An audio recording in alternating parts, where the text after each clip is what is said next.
Hey everyone, welcome back to my channel. This is Yundi again from Chayatsuji Kimono. As you've probably seen in the title, this is a video for men. Today we're going to tie the three different ways that one can tie the Hakama knot. One of them is formal, one of them can be either formal or slightly semi-formal, and one is pretty much casual. So the one that is casual is called Musubi-kiri. There is, as far as I could find, not a English translatable name. I'm just gonna call it the end knot for now. It kind of looks like a square knot in terms of the way you tie it, but it isn't exactly the same. The second one is called the one knot because it refers to that the knot looks like the kanji character for one.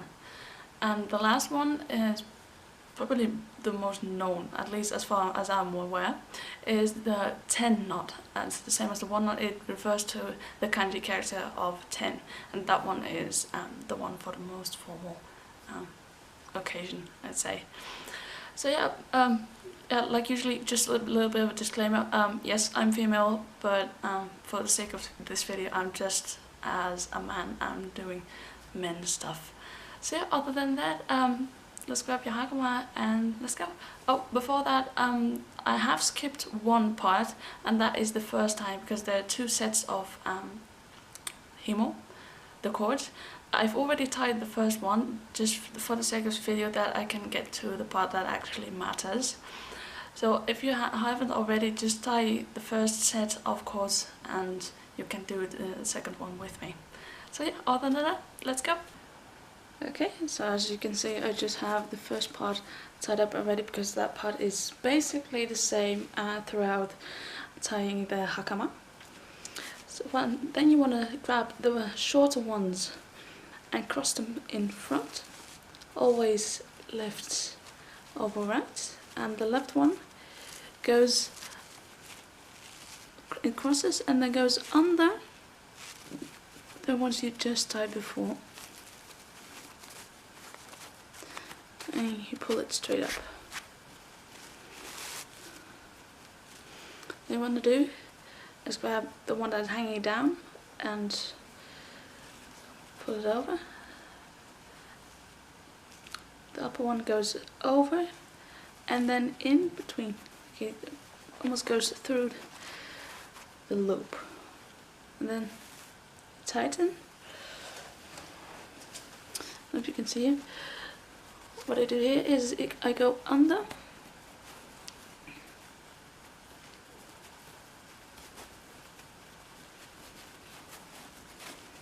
I pull them up,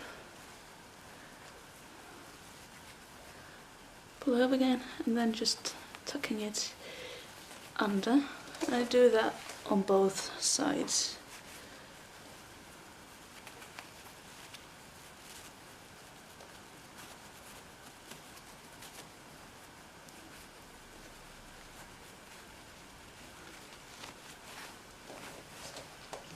So that is the very first one. Now let's get on to the second one.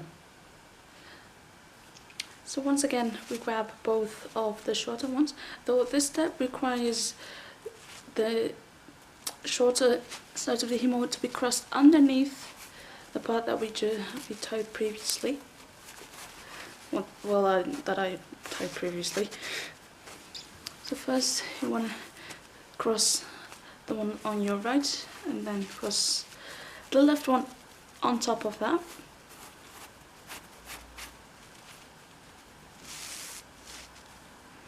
So what you want to do is grab your left one, again pull it over, holding it in place.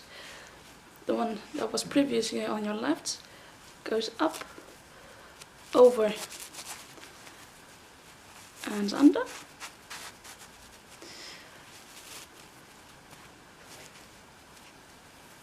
Now you want to grab the one that we just pulled to the side and we're going to fold them in half, over and over again. You want to take about 5 centimeters or 2 inches and then fold it over and over again. And I put it on top of the knot. going to grab the one that was just hanging on below, pull it over and under, just tighten it, and then once again.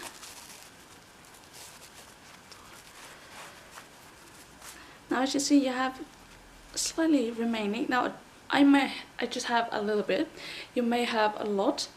What you want to do is pull it to the right and then tuck it in. However, it depends on the length that you have. I don't have a lot, but otherwise you want to put it in around here.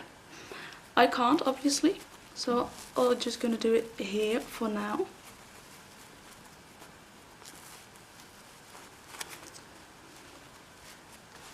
And making sure that both sides have equals of the part that we folded in half.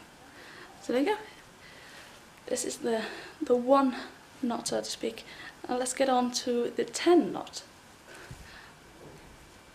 Okay, once again, we're going to cross the Hakamahimo underneath the part that I've tied previously.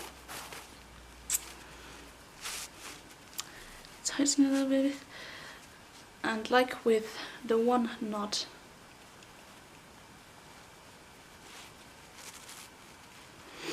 I'm going to tie them the same way.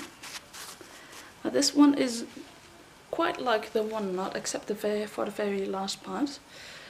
Again, folding the right Hakamahimo over into about 5 centimeters over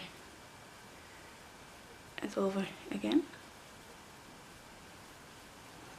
putting it on top of the knot, then taking the himo that is hanging down, pulling it over,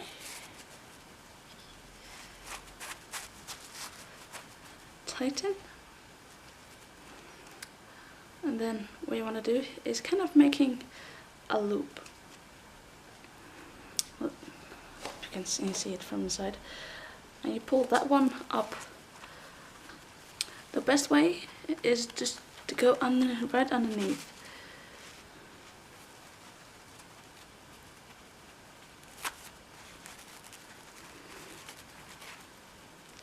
And then what you would do is basically making a cross. And what I do, I obviously have too much here, I simply fold it back.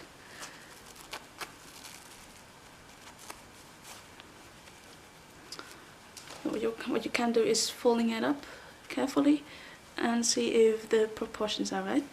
As you can see, it kind of forms a cross, and in Japanese language this is the character for 10, or at least it looks quite like it, hence it's called a 10 knot. So yeah, that is pretty much all Hakama knots that are really common to find. I thank you very much for watching, and I hope to see you next time. Bye!